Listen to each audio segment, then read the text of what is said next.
286 na araw. Ganito na kahaba ang isinasagawang kilos protesta at pagbabantay ng mga residente ng Barangay Bulalakaw, Mangkayan, Benguet kontra Crescent Mining and Development Corporation. Tutol kasi sila sa isinasagawang exploration o drilling activities ng korporasyon sa kanilang lugar.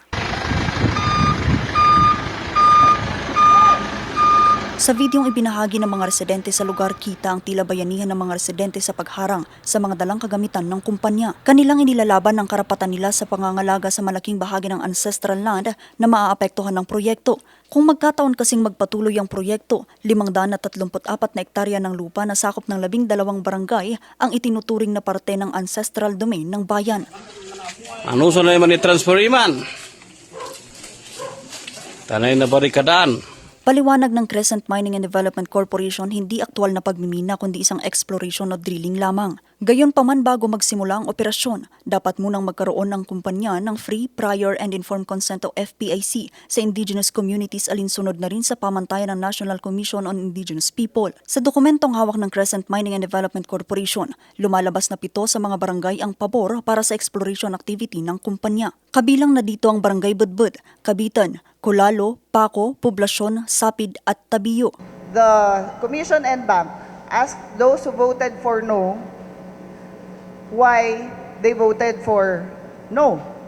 So they raised their concerns, the company addressed them, and the Commission and Bank also asked if they are okay with it, but they were still replying in the negative. Amo takon panbiyagan ngam ilang takwa din consequences na.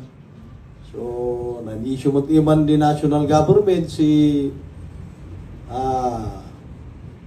permit din na mining company.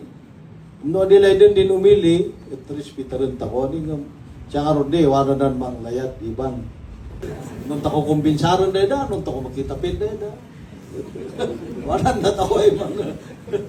Siya di karkararag tako, tadi takot siya panlalabanan ay magkakailiatan. Ang mga pagtutol tinugunan naman daw ng kumpanya sa pamamagitan ng pagbibigay ng liwanag sa gagawing drilling activities sa lugar. Ang exploration naman po kasi is considered as non-invasive masyado, hindi katulad ng mining.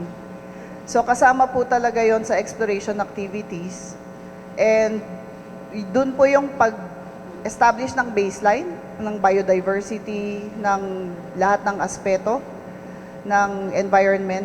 Actually, hindi lang po environment, pati mga tao. Sa kabila nito, nagpapatuloy ang pagbabantay at pagbabarikada ng ilang residente ng Barangay Bulalakaw bilang bahagi ng kanilang pagtutol sa proyekto. Kasabay nito, pinagbigyan ng korte ang kanilang hiling na magpatuloy ang pagbabarikada sa loob ng 17 araw sa ilalim ng isang temporary restraining order. Patuloy namang hinihintay na magkabilang panig ang mga susunod na hakbang sa kaso habang nananatiling sentro ng isyong usapin sa pagitan ng karapatan ng mga komunidad sa kanilang lupain at ang pagpapatuloy ng exploration project na may pahintulot ng mga kinauukulang ahensya. Vanessa Bugtong para sa Nation on the Move.